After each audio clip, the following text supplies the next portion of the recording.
So I was creating a live stream. I wanted to do a kind of spontaneous live stream about resilience, about challenge, and a few other kind of related psychological stuff, bits and bobs, and impressions and that kind of thing. And I started my live stream on YouTube, and then, being here in Kiev in Ukraine, there was a power cut, which is kind of a common occurrence. In fact, I just had another one for about 6 hours, which turned out to be not a normal power cut, but more like some accident somewhere, and the guys had to go out and fix it. But we're back now. But what got me kind of thinking a bit more about resilience was like I've been in the Ukraine for a couple of months, and since I arrived in Ukraine, I've really been quite on it in the sense that I wanted to really challenge myself. So I've been going to the gym pretty much every day or like 6 days a week and doing, at least 45 minutes, just really working my legs and my core a lot, particularly, and sometimes some upper body chest stuff, and doing bioenergetics and some belly, Jeff Cavalieri crazy belly workout in the morning, and some Reiki and breath work. So I've really been kind of on it, and that has been part of this whole experience for me, to just really put myself into a new environment and challenge myself, and plot myself in another part of the world and say, okay, what are you going to do now? Will you survive? Can you get your needs met? Can I get friends? Can I create love relationships if I need to? Can my work function? Can I make money here, and that kind of thing? And that kind of came out of a discussion I was having with my partner, kind of ex partner. We're just kind of separate for now, and we've been in lockdown together in the UK, and we've been just looking at what do we need and what do we want to do, and it wasn't really matching. Basically, it's simple as that. And we'd done pretty good in lockdown in terms of staying together and not having massive rows and fightings like some couples I know. We'd actually been really sweet together, but nevertheless we both had different ideas of what we wanted to do in different places. So we just elected, okay, let's just separate for now. And I took the challenge, just I thought, okay, I'm just going to go to Kiev. Why not? I'd never been there before, and just see what it's like. I knew one guy here a little bit, just a vaguely old friend of mine, and I thought, hey, I'm just going to go there. So, like I say, that's just a little bit of background. I arrived a few months ago, and I've been really kicking it in the gym and keeping my energy in a good space, and going out and meeting people and starting to learn a little bit of Russian and that kind of thing, so I can communicate. Haven't And then I went to Italy to visit my kind of girlfriend, kind of ex, for a few days, where she was free and whatever, and we both had time. And then I'm not doing the gym. I'm eating a lot more food, and Italian food's really great, and hanging out and all of that.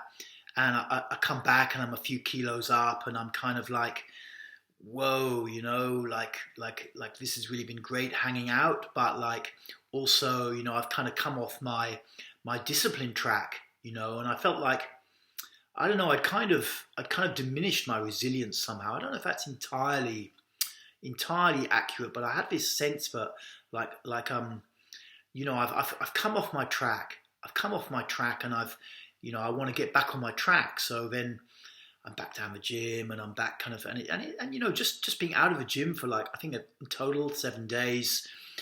But it took me a couple of days to get back into it, to get back in. And then I could feel my energy coming back up, and my resilience coming back up, and I mean, it was only in a sense through kind of coming off this track and then getting back on this track that I actually became aware of the track in a way. But I developed this daily track for myself with some discipline, and it was really keeping me in a good space. And I think from this experience, I've really learned the need for discipline, just how important discipline is, that it's really unrealistic to expect to just be okay unless you really work at it. It's kind of a little bit different from the understanding of psychology I had growing up, or not growing up because I was never into psychology when I was a kid. When I first started to do therapy, I had this basic kind of vision, like, okay, you clear your stuff out, all my stuff from my mum, my dad. was adopted, bad things going on in childhood and all of this. And, I've got repressed wounds, I've got bad behaviors, I've got addictions and da-da-da-da. Clear all of that stuff out and then I'll be okay. And, to a degree that is accurate, but I'm aware, there's still a need for a very high level of near constant discipline. And there's like a chap that I often watch on YouTube these days, Wes Watson, who was like, I think in California penitentiary for 10 years. And he's like a, kind of hardcore motivational coach, really, really goes for it and pounds it out. And, and he exerts phenomenal level of discipline over his life as I see it. I kind of think, well, I'm not that hardcore, but I'm learning stuff about discipline and the need for discipline to keep yourself in a good space, to be open, and at the same time to have safe boundaries, to be grounded, and to be able to go into the world in a good, open way that I feel proud of, and I still catch myself going into behaviors I'm not proud of, but I'm much more aware of it at the time or afterwards, and I can, I can move myself into a direction where I'm happy with how I'm behaving. Another aspect of resilience, of course, is the feeling of safety.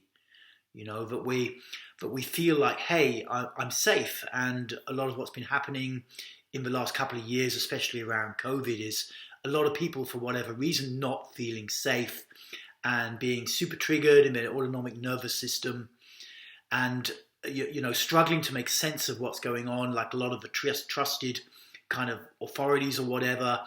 People have lost trust, or they're in fear, or there's a lot of kind of manipulation games going on, and you need to wear your mask and take the vaccine, or you're going to damage you're damaging my people, or stuff like this. And all of this kind of situations going on where we can't work it out with our mind easily, and the resilience that has come for me in this environment has come not so much from the mind, but just by feeling my body more, by maintaining my bioenergetic practice, by maintaining my Reikian practice and getting down the gym and working areas of my body where I really want to work them, to get this feeling of being good, and feeling good about just being alive, not needing to really necessarily understand what's going on in the world or have even particularly a massive role in it or something like that, but just to be content with my life as it is and to appreciate it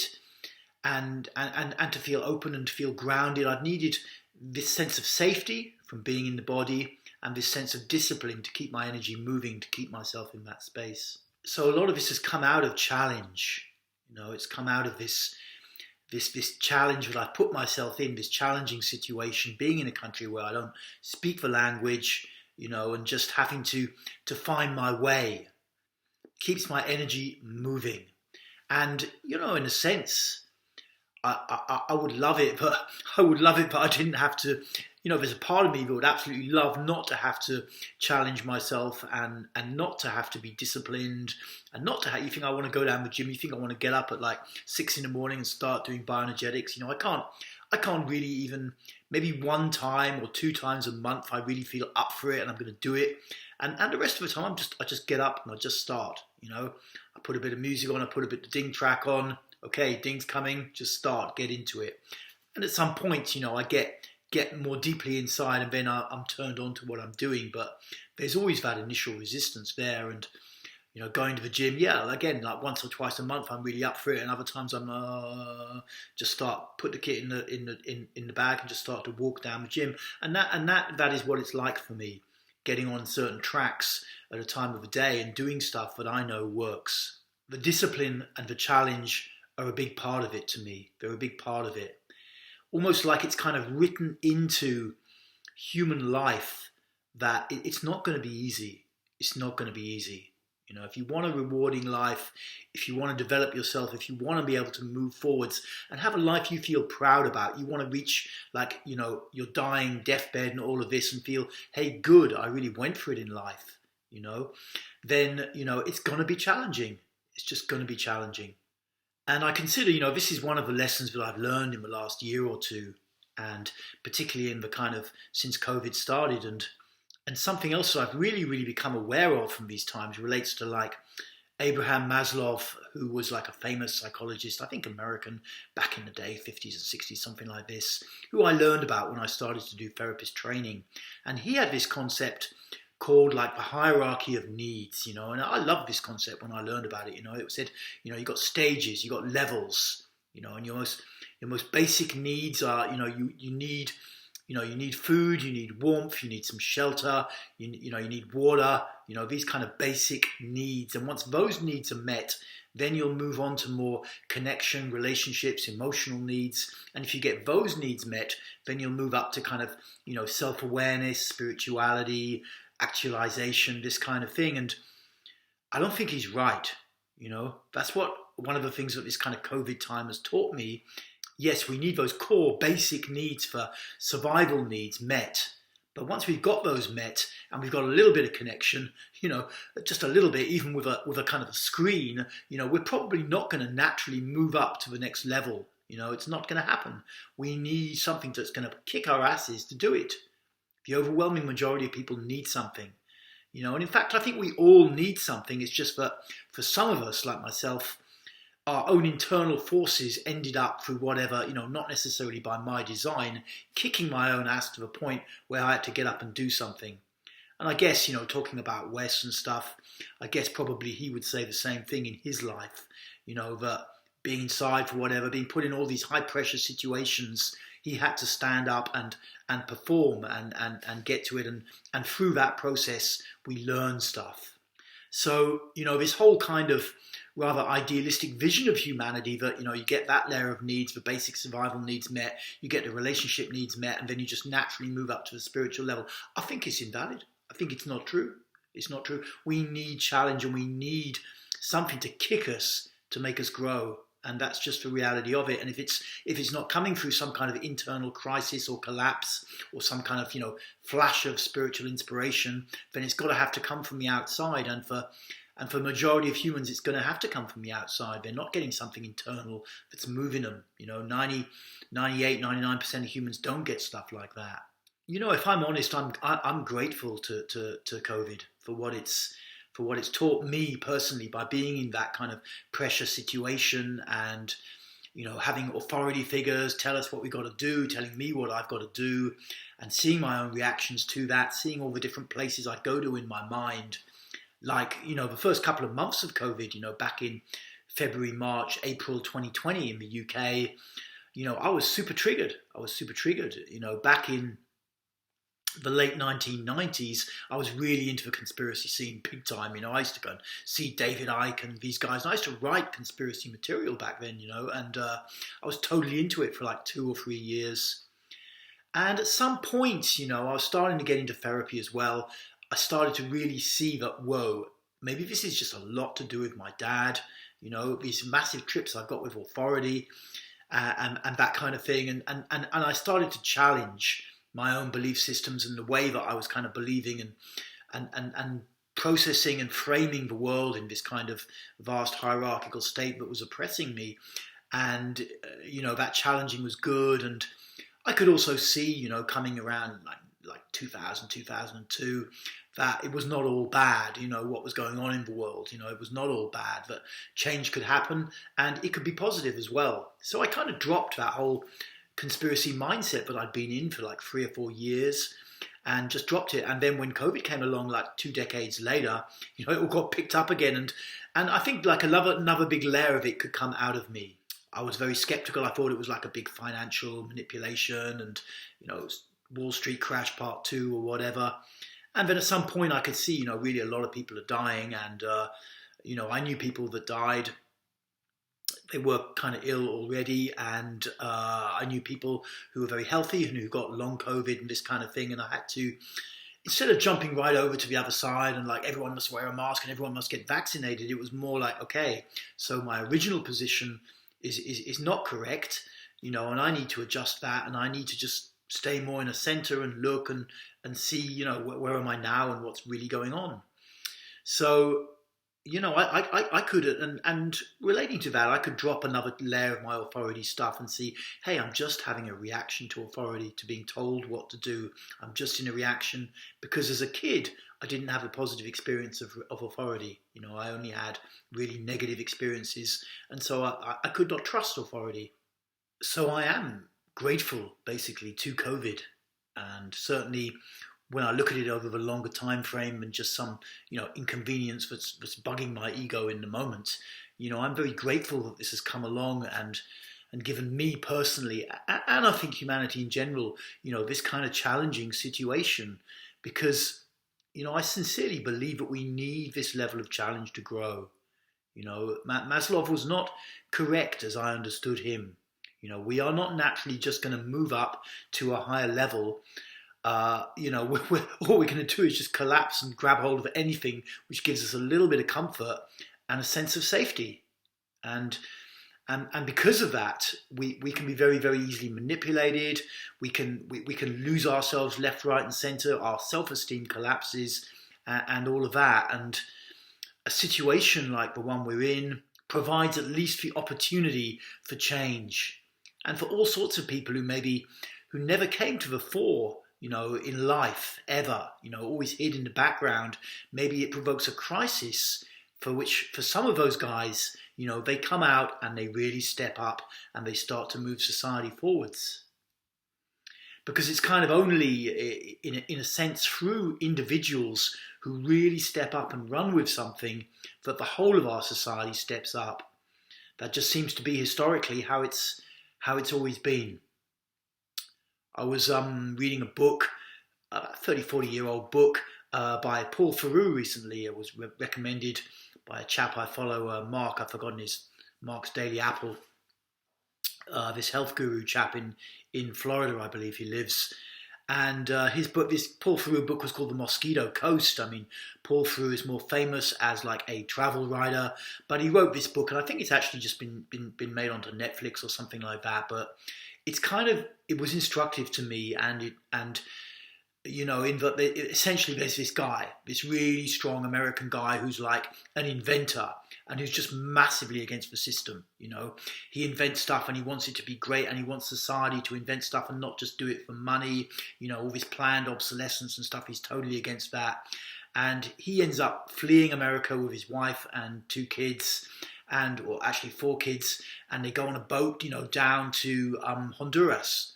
And he sets up in the jungle, buys this chunk of jungle, and starts this kind of, commune for himself, basically based around inventions and stuff he's doing. And, it all gets messed up and goes wrong, and there's problems and dramas, and he ends up kind of just on, with his family trying to go upstream. This is going up this river, trying to find the source of this river in Honduras, going increasingly insane, and finally just completely collapses.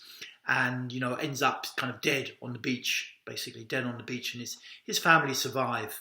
I haven't seen the Netflix thing or whatever it is. Maybe it's Apple i something, but I like this stuff because what it shows you is that this guy who probably would have been really annoying to be around, really would have driven you nuts, would have driven you crazy with the hard ass attitude that he's got, pushing, and obviously neurotic, obviously unconscious, obviously just driven by unconscious stuff from within him, and yet he is the kind of guy that in reality, when you look back, lifts civilization up.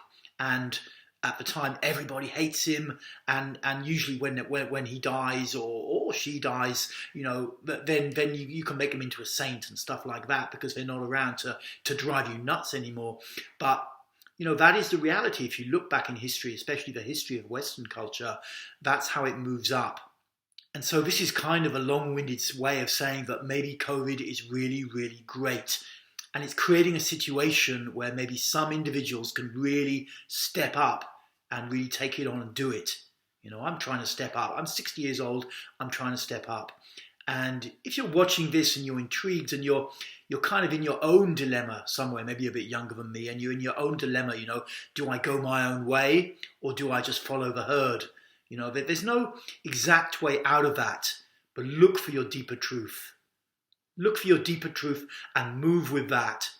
The whole history of society is based around People who are usually the most annoying people you could ever meet, who drive everybody nuts, but who actually succeed and bring the whole civilization up.